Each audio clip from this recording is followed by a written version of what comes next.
langsung, tapi sebenarnya banyak yang salah paham, dikira orang tuh udah ditahan, padahal belum ya Kak ya. Ya. Belum Jadi, ada. jadi ada alasan penyidik untuk tidak dilakukan penahanan. Salah satunya karena saudari Lina Mukherjee ini dianggap kooperatif. Ya. Kedua, konten itu saudari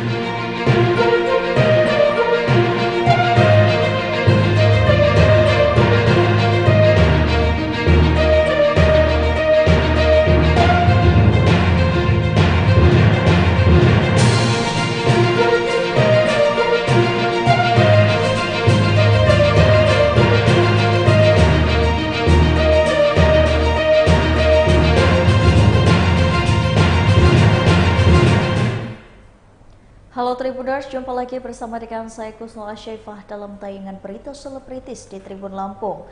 Kami akan menyajikan informasi menarik dan terupdate seputar selebritis tanah air untuk Anda. Dan inilah berita selebritis selengkapnya. Berita pertama datang dari Jessica Mila yang dikabarkan terima mahar sebesar 600 juta dari Yakub Hasibuan. Sang kakak ipar justru sebut nominal lebih besar. Jessica Mila dikabarkan menerima mahar sebesar 600 juta saat dipersunting Yakub Hasibuan. Kakak ipar Jessica Mila, Emmy, buka suara mengenai besarnya mahar yang dikabarkan diterima adik iparnya dari Yakub Hasibuan. Sembari berselonggoh, Emmy juga justru menyebut nominal lebih besar dari yang disangkakan sebagai nominal mahar yang diterima Jessica Mila dari Yakub Hasibuan. Kakak ipar Jessica Mila, Emmy, saat ditemui di Kelapa Gading, Jakarta Utara, Emmy menyebutkan bahwa tidak sepantasnya minimal mahar yang diberikan Yakub Hasibuan kepada Jessica Mila ini dibocorkan ke publik. Meskipun demikian, nominal mahar tersebut sudah menjadi hasil diskusi kedua belah pihak keluarga. Seperti diketahui, pesta adat pernikahan Jessica Mila dan Yakub Hasibuan digelar secara meriah di kawasan Kelapa Gading, Jakarta Utara. Sebelumnya, Jessica Mila dan Yakub Hasibuan ini melakukan pemberkatan pernikahan di Gereja HKBP Rawamangun, Jakarta Timur pada Jumat 5 Mei 2023. Berikut wawancara bersama dengan Emmy, kakak ipar Jessica Mila.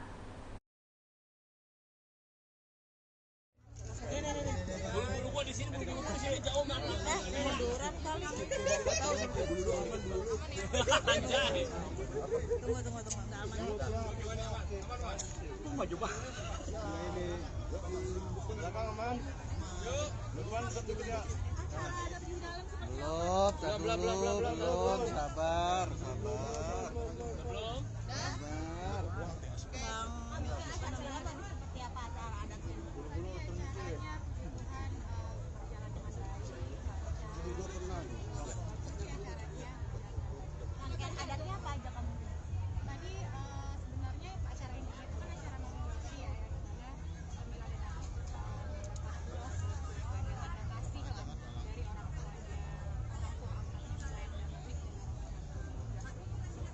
Rip, munduran, Rip. Saya juga nggak aman ambil amplop. Oh, itu sebenarnya kayak itu kan banyak tadi tamu-tamu yang memberikan seperti tanda kasih lah gitu ya. Jadi Mila disuruh, ayo ambil tanda kasih itu buat Mila dan Yakub gitu. Ini apa sih Kak, kalau tahu uang atau apa? Ya, seperti itu. Sebesar berapa nih Kak? Nah, itu beda-beda kan, orang memang tanda kasihnya beda-beda ya. Tapi tamu hari ini berapa sih Kak? Aduh, saya juga belum cek, tapi yang pasti sepertinya di luar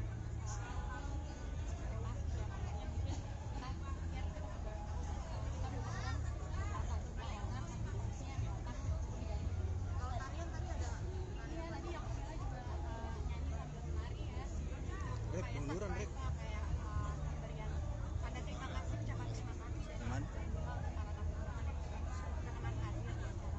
Mila juga tadi tarik tortor nih. Iya, tadi si Malumun dan Toba. Kak, ini kan udah adat ya. Ada berapanya sih dalam adat itu? Ada berapa acara? Dalam isinya apa aja?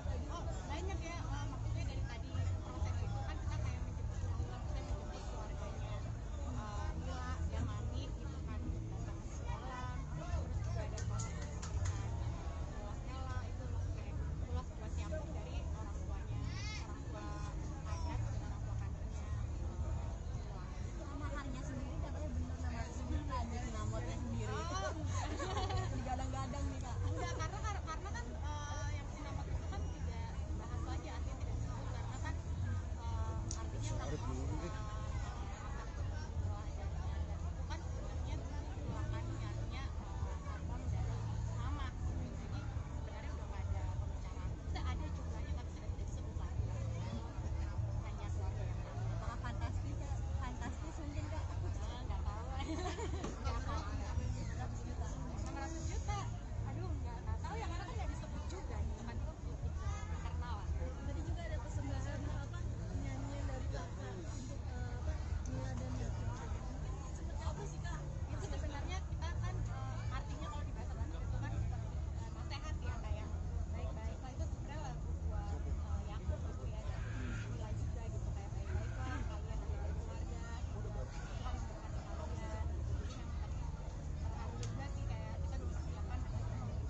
makna dari pemberian Allah sendiri apa sih Kak? Makna dari pemberian Allah sendiri. Maknanya pemberian tanda kasih di sini ada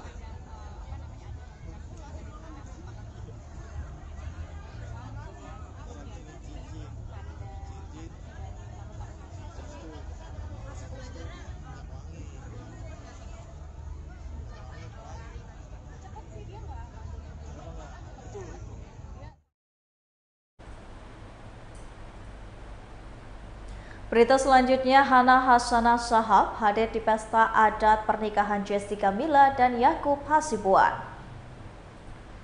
Istri dari Wakil Ketua MPR Fadil Muhammad, Hana Hasanah Shahab, turut menghadiri pesta adat pernikahan dari Jessica Mila dan juga Yakub Hasibuan. Hana pun terkesan dengan suasana sakral di pesta adat pernikahan Jessica Mila dan Yakub Hasibuan. Ibunda Tania Nadira ini juga terkesan dengan keindahan yang dipancarkan kedua pengantin baru, Jessica Mila dan Yakub Hasibuan. Hana Shahab pun menerangkan situasi di dalam gedung pesta adat pernikahan Jessica Mila dan Yakub Hasibuan ini sangat megah. Pestanya semakin meriah dengan jumlah undangan yang datang mencapai angka ribuan orang. Berikut wawancara dengan Hana Hasanah Shahab.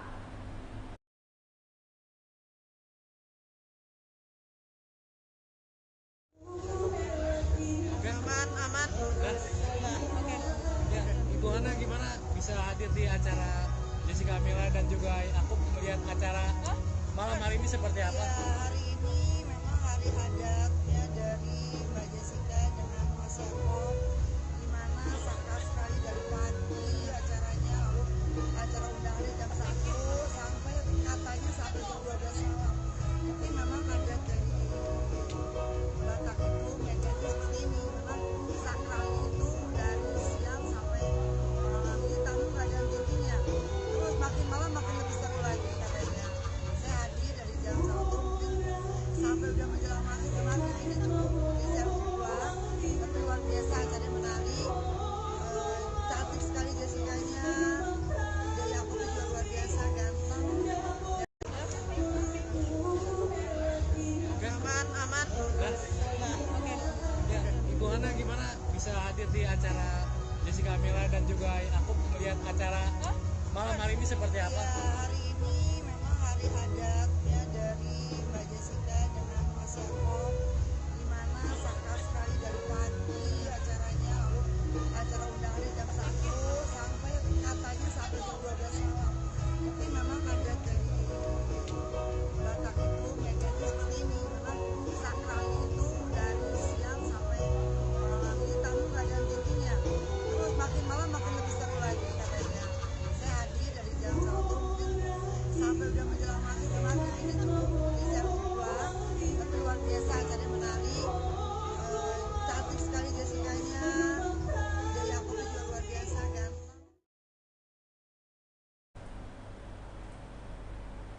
Menjadi tersangka kasus penistaan agama, Lina Mukherjee mengaku mendapatkan intimidasi dari banyak pihak. Selebgram Lina Mukherjee mengaku mendapatkan banyak tekanan dan intimidasi karena tersandung kasus penistaan agama. Apalagi setelah ia resmi ditetapkan sebagai tersangka, namun tak ditahan karena beberapa alasan. Tekanan dan intimidasi ini diakui Lina berasal dari banyak pihak dan tak bisa ia ceritakan kepada publik. Bahkan Lina mengaku bahwa intimidasi yang ia terima sampai membuat kesehatan fisiknya menurun. Lebih parahnya lagi, Lina kerap disebut pura-pura sakit supaya tak ditahan karena pihak kepolisian. Dan meski demikian, Lina enggan menjelaskan secara detail intimidasi dan tekanan yang ia maksud. Selebgram dengan nama asli Lina Luftiawati itu juga tak ingin masalah tersebut menjadi berlanjut. Sebelumnya Lina memang dilaporkan oleh Muhammad Syarif Hidayat, seorang ustadz di Palembang, Sumatera Selatan atas dugaan penistaan agama pada Rabu 15 Maret 2023 lalu. Hal itu merujuk pada sebuah video viral di sosial media yang mana Lina ini sengaja memakan babi crispy dengan mengucapkan lafaz Allah. Lina Mukherjee dilaporkan lantaran memakan papi secara sadar padahal ia merupakan umat Islam. Adapun pertimbangan penyidik tak menahan Lina, salah satunya adalah karena Lina dianggap kooperatif dan menderita sakit mah akut. Berikut wawancara bersama dengan Lina Mukherjee.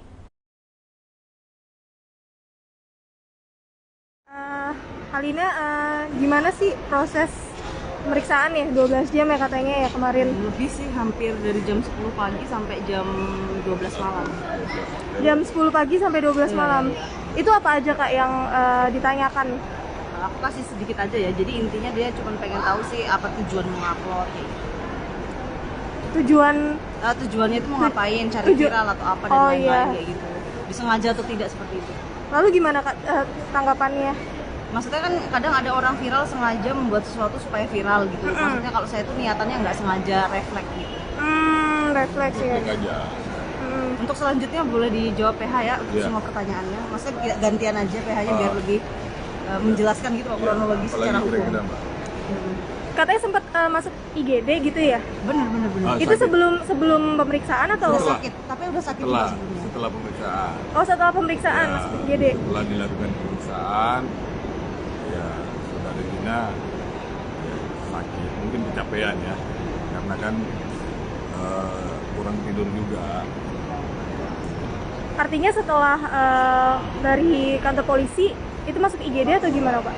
Setelah diperiksa, istirahat sebentar kan jam 10 harusnya kan. Maksudnya sebelumnya itu udah sakit. Udah sakit. Sebelumnya udah sakit. Sebelum ini juga udah sakit. Kan memang saudari Lina ada penyakit. Kayak lambung gitu Kerja bisa sakit duluan. udah lama. Nah, ditambah kurang istirahat itu kan. Pemeriksaannya juga maraton dari jam 10 sampai hampir jam 1 ya dini hari.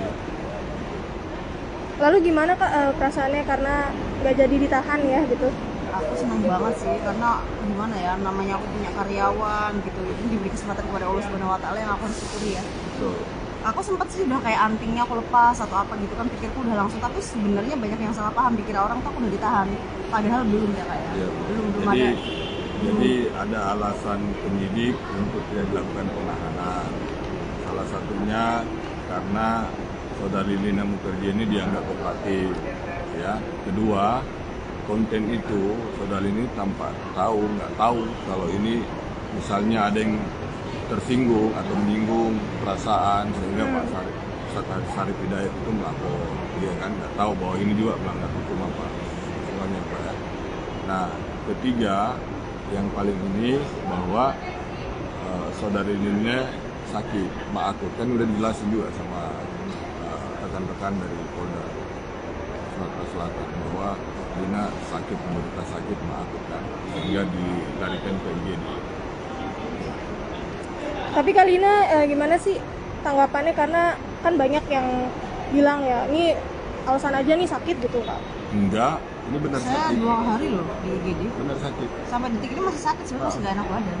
Dan ini harus cari dokter lagi di sini karena dokter di sana nggak ada yang spesialis sama. Ya. Tapi sebenarnya alasannya nggak cuma sakit sih, karena kooperatif, dilihat dari Itu kan BAP tadi jawaban. 3 kan. Iya. Sampaikan itu. Ya. Mau orang alasan sakit kalau misalnya jawaban dari BAP itu kan menentukan dari penyidik itu sih. Artinya ini ke Jakarta untuk berobat atau gimana Kak? Memang ini sih Pulang. boleh pulang. Boleh pulang. Iya. Tapi proses ini kan Proses tetap jalan. Jalan. Ada ketentuan apa sih dari penyidik, misalkan harus lapor Oh, atau wajib lapor kami setiap hari Kamis. setiap hari Kamis ya? Iya, jadi kita ada Wajib lapor. wajib lapornya. Setiap Kan Kamis. ini jauh ya, beda pulau. Jauh. Ya.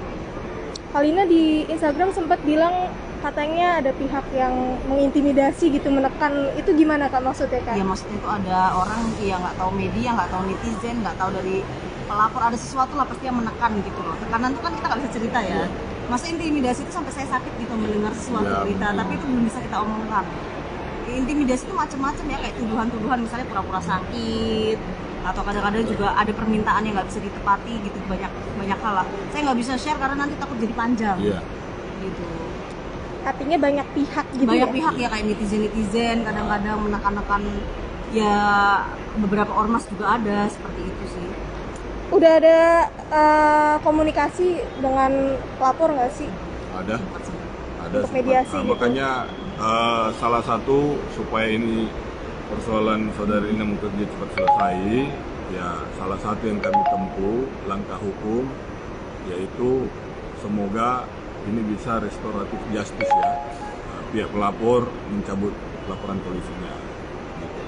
Tapi kalaupun tidak, berarti kami juga sudah siap nanti untuk ini di sidang pengadilan nanti kita buktikan. Seperti apa komunikasinya mungkin? Ya biasa aja, Pak. Tapi belum ada titik temu aja. Belum ada titik temu satu sama lain. Kan Ada orang sedikit mencoba awal, Pak. mencoba. Apakah bertemu gitu atau lewat telepon atau gimana? Saya bertemu pernah sekali. By phone juga WhatsApp ya. Kan sesama lawyer kan kita paling saling kenal. Jadi melalui lawyer. Ya. Artinya komunikasi sampai sekarang untuk mediasi masih berjalan ya. Kak Lina, untuk kasus ini ada kerugian apa sih Kak? Misalnya ada pekerjaan yang hilang atau seperti apa gitu? Pasti banyak yang orang endorse ratusan juta dia cancel. Jadi ini pelajaran berharga untuk berhati-hati Ya, di sosial supaya media. tidak mengulangi lagi kan. Saudarinya kemarin udah ngomong dia akan menjadi manusia yang lebih baik ke depannya. Kan bolak-balik transfer ke sana kan tanggung jawab sendiri juga. Itu kan salah satu kayak kerugian lah. Maksudnya dengan kesalahanku aku mengeluarkan uang yang lebih banyak. Artinya banyak hal yang akhirnya dikorbankan gitu ya. Betul. Untuk dukungan sendiri Kak, mungkin dari keluarga atau rekan-rekan artis atau mungkin influencer lainnya seperti apa? Ada Kak Nikita Mirzani, di Narkendi ada beberapa teman-teman di Mitri ya mungkin. Ada beberapa juga kayak Nahdlatul Ulama ketuanya lembaga yayasan apa itu juga. Terus kemudian ada dari juga BHI, dari beberapa politisi kayak gitu-gitu dan pengamat juga yang kayak ngebilang maksudnya ini terlalu berlebih gitu sih. Jadi ya ada yang mendukung, ada yang mencaci juga lah beda-beda. biasa itu kan kontra. Saya rasa cukup Mbak ya. Oke, masih ada lagi nggak? Sedikit sih. Iya. Rencananya sekarang gimana Kak? Apa mungkin akan membatasi diri dari sosial media atau gimana? Pastinya, saya cuma ngomong hanya seperlu-seperlunya aja sih. Maksudnya nggak mau yang kayak salah bicara kayak kemarin. Kalau soal yang intimidasi kan maksudnya gini loh. Kalau saya sakit kan contoh ada yang bilang pura-pura sakit gitu. Iya. Jadi itu kayak menekan jadinya. Padahal benar sakit. Tapi benar sakit gitu kayak kamu membayar lah apa padahal nggak ada loh. Saya nggak mengeluarkan apapun. Jadi kayak gitu tuh kan menekan hidup lah ya kayak dalam keadaan sakit itu dituduh yang hal-hal tidak baik seperti itu. Oke, terakhir Kak, tadi sempat bilang Kak Nikita Mirzani ngasih dukungannya seperti apa sih Kak? Salah satu dukungannya bagi dia banyak hal lain yang lebih diurus lah, maksudnya jangan terlalu dibesar-besarin lah. Lina masih punya kesempatan untuk Saya lihat sendiri di media apa ini iya. dari Nikita Jadi Kak Nikita Mirzani ya. Mirzani merasa kesalahanku itu salah tapi jangan terlalu dibesar-besarin seperti itu dukungan dari beliau. Itu aja. Siap. Oke. Siap. kasih ya. Terima Cukup kasih ya? ya cukup.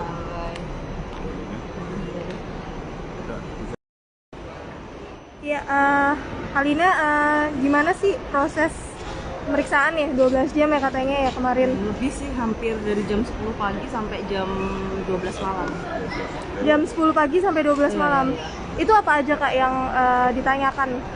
Aku kasih sedikit aja ya. Jadi intinya dia cuma pengen tahu sih apa tujuan mengupload. Tujuannya itu mau ngapain, cari viral atau apa dan lain-lain kayak gitu.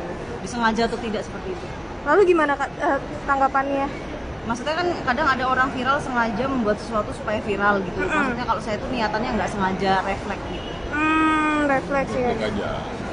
Untuk selanjutnya boleh dijawab PH ya untuk Iya. semua pertanyaannya. Maksudnya gantian aja PH-nya biar lebih menjelaskan gitu kronologi secara Apalagi hukum. kira-kira, Mbak. Katanya sempat masuk IGD gitu ya? Bener. Itu sakit.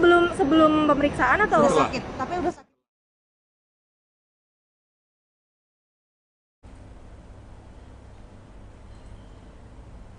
Berita selanjutnya dirasuki oleh hantu. Onadio Leonardo harus perankan 5 karakter berbeda di film Hello Ghost. Onadio Leonardo mengungkapkan tantangan terberat saat syuting film Hello Ghost. Bukan cuma akting sebagai pemeran utama, Onadio Leonardo ternyata harus memerankan 4 karakter sekaligus di film Hello Ghost. Tuntutan ini membuat Onadio Leonardo membutuhkan waktu lebih dari panjang untuk mendalami karakter masing-masing. Dalam film ini, Onadio atau Onat, tokoh bernama Krishna yang bertemu dengan 4 hantu setelah gagal bunuh diri. Para hantu itu mengikuti Krishna untuk mewujudkan impian terakhir mereka. Saat adegan dirasuki hantu inilah yang membuat Onat harus mengubah gestur dan gaya bicara mengikuti tiap karakter. Demi mendalami dan mendapatkan karakter ini, mantan dari vokalis Killing Me Inside sampai harus melakukan proses reading 2 kali lama lebih dari film lain. Menurut Onat, tantangan lain yang tak kalah sulit untuk melakukan adalah saat adegan menangis. Meski awalnya ragu dengan aktingnya sendiri, Onat akhirnya merasa terbayar saat melihat perjuangannya. Berikut wawancara bersama dengan Onat.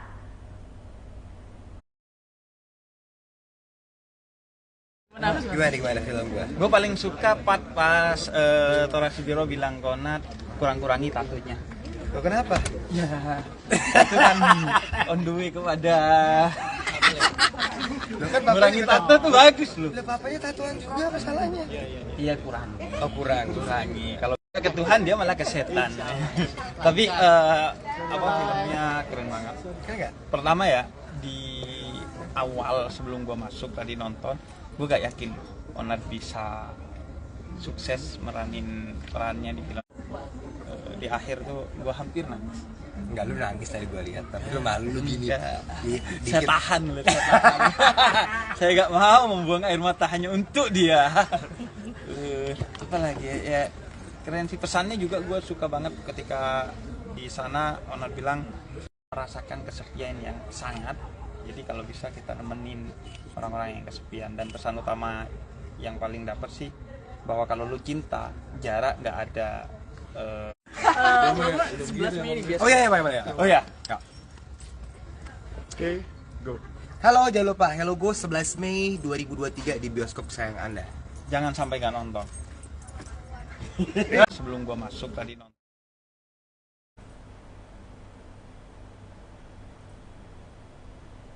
Berita selanjutnya, selalu tampil mesra, Joshua Suherman bagikan tips harmonis bersama dengan sang istri. Mantan penyanyi cilik Joshua Suherman kerap membagikan momen harmonis dengan sang istri Clairine Clay di media sosial.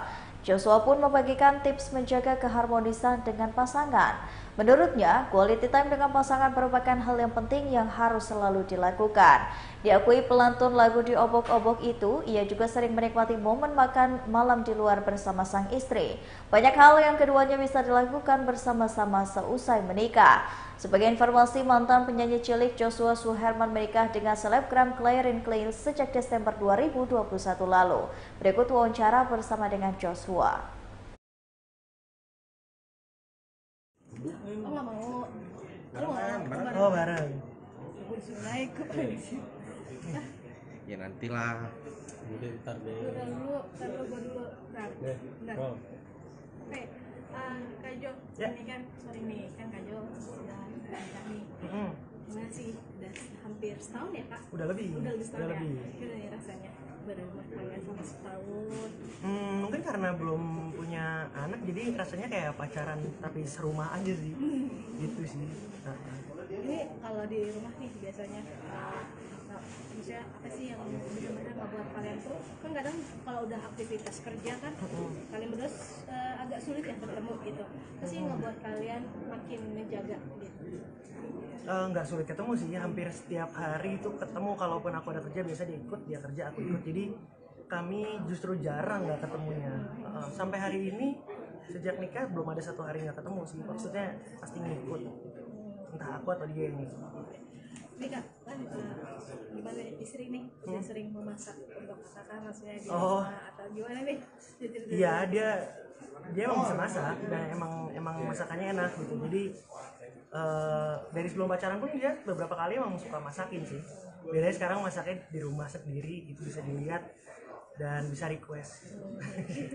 Ini belajar maksudnya emang dari dulu suka masak atau pas baru-baru menikah? Kayaknya dari dulu bisa masak ya.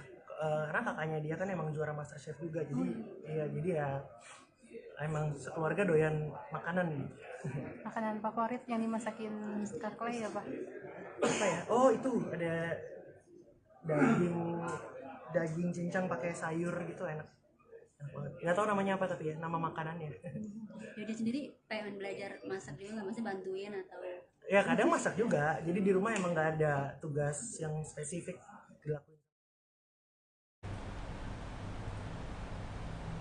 Baiklah Tribuners, setelah tadi berita selebritis di Tribun Lampung bersama dengan saya Kusula Syaifa. Jangan lupa untuk terus saksikan video selengkapnya di YouTube Tribun Lampung News Video, Facebook Tribun Lampung, Instagram Tribun Lampung, dan juga TikTok Tribun Lampung untuk bisa mendapatkan informasi terupdate lainnya. Selamat siang dan sampai jumpa.